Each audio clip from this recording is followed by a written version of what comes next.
বিসমিল্লাহির রহমানির রহিম। শুরু করছি চতুর্থ শ্রেণীর গণিত অধ্যায় 9 পৃষ্ঠা 120। 4 নম্বর অঙ্ক উপরে নিচে হিসাব করো। 4 দেখো 5.38 বিয়োগ 2.19। এখন দেখো উপরেটা ছোট হইলে আমরা কি করব, বাম পাশে 1 দিয়ে 18, 9 আছে 18 হবো কত হইলে 9, 1 এসে বললো এই জায়গায় 2, 3 থেকে 2 বাদ দিলে 1, এই সোজাসুজি দশমিক, 5 থেকে 2 বাদ দিলে 3।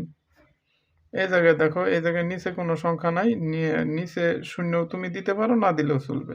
তাহলে 5 5ই 7 আছে 16 হবো, 1 বাম পাশে 1 দিয়ে 16, 7 আছে 16 হবো কত হইলে 7 8 9 10 11 12 13 14 15 16, 9 হইলে এই সোজাসুজি দশমিক 1 এসে বললো এই জায়গায় 8 থেকে 1 বাদ দিলে 7।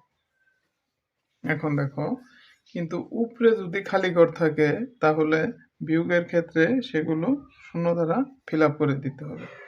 তাহলে 7 আছে 10 হবে কত হইলে 3 হইলে, 1 এসে বললো এই জায়গায়, মনে মনে 1 ধরছিলাম, 1 এসে বললো এই 3-এর এই জায়গায় যোগ হবে, 3 আর 1 4, 4 আছে 2 কে 12 ধরতে হবে, 4 আছে 12 হবে, 8 হইলে এই সোজাসুজি দশমিক 1 এসে বললো এই জায়গায় 6, 6 আছে 7 হবে 1 হইলে।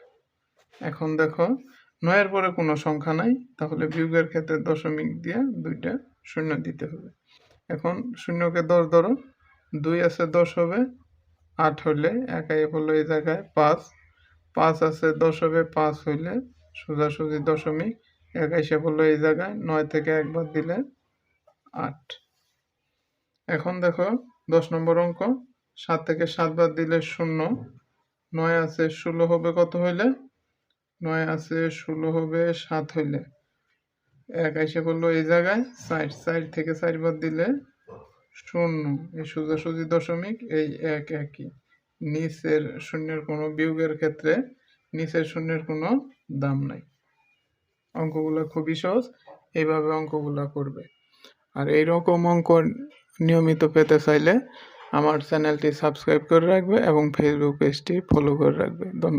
ধন্যবাদ সবাইকে।